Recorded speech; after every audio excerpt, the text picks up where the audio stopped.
புருஷோத்தம மாத மாஹாத்மியம் என்றழைக்கப்படும் அதிக மாச மாகாத்மியத்தின் 19ஆம் அத்தியாயமான 19ஆம் நாள் கதை இனிதே துவங்குகிறது. அன்று பகவானின் சிறந்த பக்தரான மகால வைஷ்ணவரும் அவருடைய வாகனமான கருடனும் மீன் உண்பதற்காக யமுனை நதிக்கு வந்திருந்தனர். ஆனால் அந்த முனிவர் எந்த காரணமும் இன்றி அவர்களை தடுத்து மீன்களுக்கு அடைக்கலம் கொடுத்து கருடனை அங்கிருந்து செல்லும்படி கட்டாயப்படுத்தினார். இவ்வாறு அந்த முனிவர் சிந்திக்காமல் ஒரு வைஷ்ணவருக்கு எதிராக ஒரு கொடிய குற்றத்தை செய்தார். இப்போது பகவானின் ஒரு பக்தர் இந்த குற்றத்தை மீண்டும் செய்தால் அவர் அதை தீவிரமாக எடுத்து கொள்ளக்கூடும். ஆனால் பகவானோ கடவுள் தனது பக்தர்கள் மீது சுமத்தப்படும் இருளை ஒருபோதும் அகற்றுவதில்லை. எனவே இந்த குற்றத்தின் விளைவாக அந்த முனிவர் ஒரு கொடிய தண்டனையை, அதுவும் ஆயுள் தண்டனையை எதிர்கொள்ள நேர்ந்தது. ஆனால் அந்த முனிவர் யார்? அவருக்கு என்ன தண்டனை காத்திருந்தது? இது ஸ்ரீமத் பாகவதத்தின் 9வது ஸ்கந்தத்தில் 6ஆம் அத்தியாயத்தில் இந்த சம்பவத்தின் விளக்கத்தை நாம் காணலாம். ஹரே கிருஷ்ணா. வைவஸ்வத மனுவின் மனைவி ஸ்ரத்தையின் வயிற்றிலிருந்து மாபெரும் அரசன் இக்ஷ்வாகு பிறந்ததாக பல இடங்களில் நம்பப்படுகிறது. ஆனால் உண்மையில் ஒரு முறை அரசன் மனுவிற்கு காய்ச்சல் ஏற்பட்ட போது அவனது பேரன்களில் இருந்து இக்ஷ்வாகு பிறந்தான். அரசன் இக்ஷ்வாகு அத்தகைய ஒரு சிறந்த நற்குணம் மிக்கவராகவும் கடவுளின் பக்தராகவும் இருந்ததால் அவரது வம்சத்திற்கு அவரது பெயரே சூட்டப்பட்டது. அதை நாம் இன்று இக்ஷ்வாகு வம்சம் என்று அழைக்கிறோம். அரசன் இக்ஷ்வாகுவின் அடுத்த தலைமுறையில் யுவனேஸ்வரன் என்ற மற்றொரு மாபெரும் அரசன் இருந்தான். தன் முன்னோர்களைப் போலவே அவரும் வேத விதிகளை பின்பற்றி கடவுள் பக்தராக விளங்கிய ஒரு நல்லொழுக்கமுள்ள மனிதராக இருந்தார். ஆனால் அவரது வாழ்வில் ஒரே ஒரு துயரம் மட்டுமே இருந்தது. அது பிள்ளை இல்லா துயரம். அவர் 2 மனைவிகளை திருமணம் செய்திருந்தும் அவர்களில் யாருடனும் அவருக்கு பிள்ளைகள் இல்லை. இறுதியாக அவர் தன் மனைவிகளுடன் வானப்பிரஸ்தம் சென்றார். ஒரு நாள் யுவனேஸ்வர மன்னன் இரவில் மிகுந்த தாகம் அடைந்து தண்ணீரை தேடி யாகம் செய்யும் இடத்திற்கு வந்தான். ஒருவேளை படைத்தவனின் சித்தத்தின்படி எல்லா பிராமணர்களும் உறங்கிக் கொண்டிருப்பதைக் கண்ட யுவனேஸ்வர மன்னன் யாகம் செய்யும் இடத்தில் வைக்கப்பட்டிருந்த புனித நீரை அருந்தினான். அந்த நீரானது ஒரு குழந்தை பிறப்பதற்காக புனிதப்படுத்தப்பட்ட நீராகும். அதனை மன்னனின் அரசியார்கள் அருந்த வேண்டும் என்பது விதி. இந்த விஷயம் குறித்து மன்னனுக்கு எதுவும் தெரியாது. அவன் அந்த நீரை அருந்திவிட்டு தாகம் தணிந்து மீண்டும் கண்ணுறக்கம் கொள்ளச் சென்றான். காலையில் யாகம் நிகழ்ந்த இடத்தில் இருந்த புனித நீர் கிடைக்காததை கண்ட பிராமணர்கள் சிறிது நேரத்திற்கு பின்னர் மன்னன் தன் ராணிகளுக்காக வைத்திருந்த நீரை தானே அருந்திவிட்டான் என்பதை அறிந்து பிராமணர்கள் அனைவரும் மிதடாவிற்கு சென்றனர். அதன் சக்தியை கண்டு மன்னன் திகைத்து போனான். மன்னனின் இந்த பெரும் தவறின் விளைவு குறுகிய காலத்தில் வெளிப்பட்டது. மன்னனின் வயிற்றில் கீழ் வலது பக்கத்தில் ஒரு சக்தி வாய்ந்த குழந்தை பிறந்தது. குழந்தை பாலுக்காக அழத் தொடங்கிய போது பிராமணர்கள் இந்த குழந்தைக்கு எப்படி உணவளிப்பது என்று கவலை கொள்ள தொடங்கினர். ஆனால் அதிர்ஷ்டவசமாக அந்த நேரத்தில் தேவராஜன் தேவேந்திரன் யாகத்தில் பங்கேற்க அங்கு வந்திருந்தார். அழும் குழந்தையை கண்டதும் அவர் குழந்தையை அமைதிப்படுத்தி தன் ஆள்காட்டி விரலை அதன் வாயில் வைத்து குழந்தையே இதனை பருகுவாய் என்றார். மன்னன் மாந்தாதாவும் பூமி முழுவதும் தனது ராஜ்யத்தை நிறுவி கடவுளின் அருளால் 7 தீவுகளை கொண்ட இந்த பூமி முழுவதற்கும் ஒரே பேரரசனானான். அவன் தன் மனைவியின் வயிற்றிலிருந்து 3 மகன்களையும் 50 மகள்களையும் பெற்றெடுத்தான். இதுவரை எல்லாம் நன்றாக சென்று கொண்டிருந்தது. ஆனால் வரும் காலத்தில் அவருடைய மகள்களின் வாழ்வில் ஒரு முக்கியமான சம்பவம் நிகழவிருந்தது. இப்பொழுது என்ன நிகழ்ந்தது என்பதனை காணலாம். யமுனை நதியின் ஆழத்தில் சௌபரி என்ற முனிவர் தவம் செய்து கொண்டிருந்தார். அந்த நேரத்தில் இறை பக்தர் ஒருவர் தனது வாகனமான கருடனுடனும் யமுனையில் உள்ள மீன்களை உட்கொள்ள அவர் அங்கு வந்தார். ஆனால் சௌபரி முனிவருக்கு என்ன ஆனது என்று யாருக்கு தெரியும்? அவர் தேவையில்லாமல் கருடாழ்வாரை மீன்களை உட்கொள்வதை தடுத்து அந்த மீன்களுக்கு அடைக்கலம் கொடுத்தார்.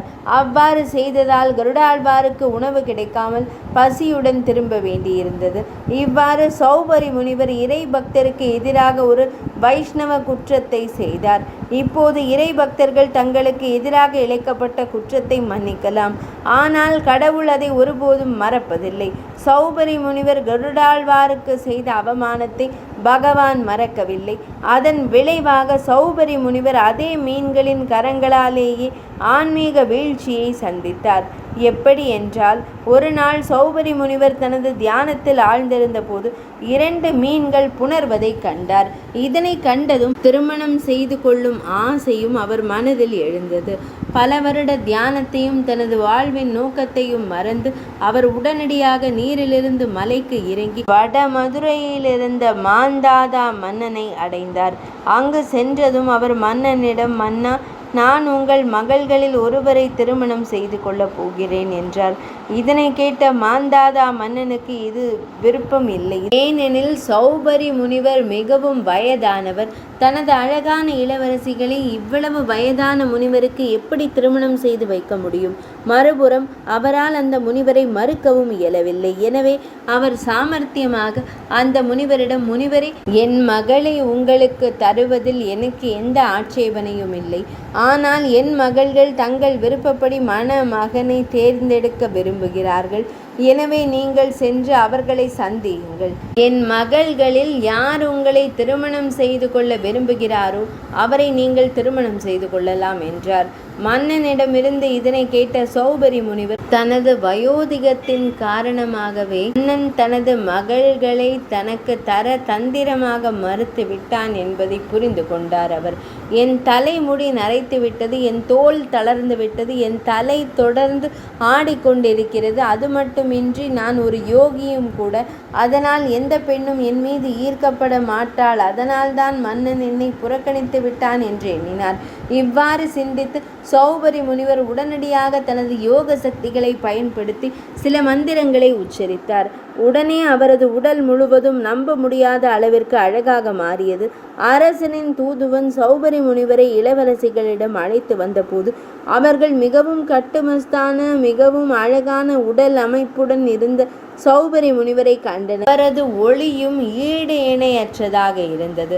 அவரது அழகினாலும் குணங்களாலும் ஈர்க்கப்பட்ட இளவரசிகள் அனைவரும் அவரை திருமணம் செய்வதற்காக தங்களுக்குள் சண்டையிடத் தொடங்கினர்.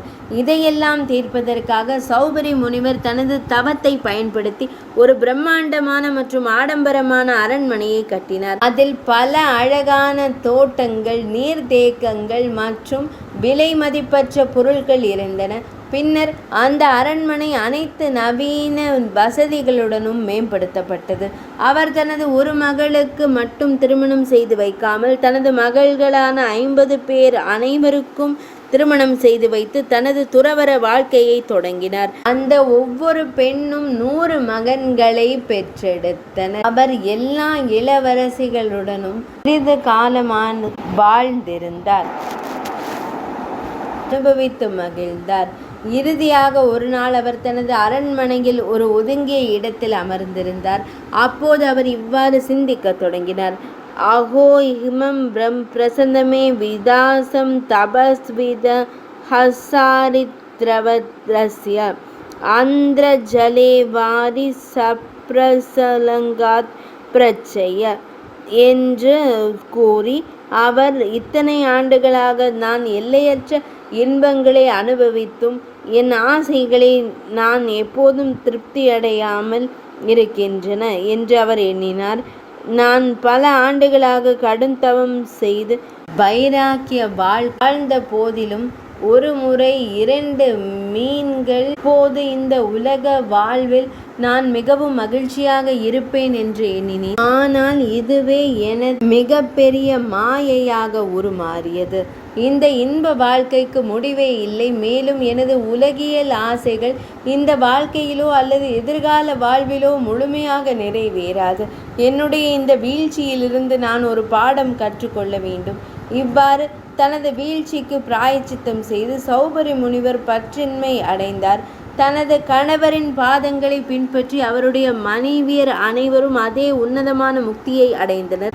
புருஷோத்தம மாதம் என்றழைக்கப்படும் அதிக மாச மகாத்மியத்தின் 19ஆம் அத்தியாயமான 19ஆம் நாள் கதை இனிதே நிறைவடைந்தது.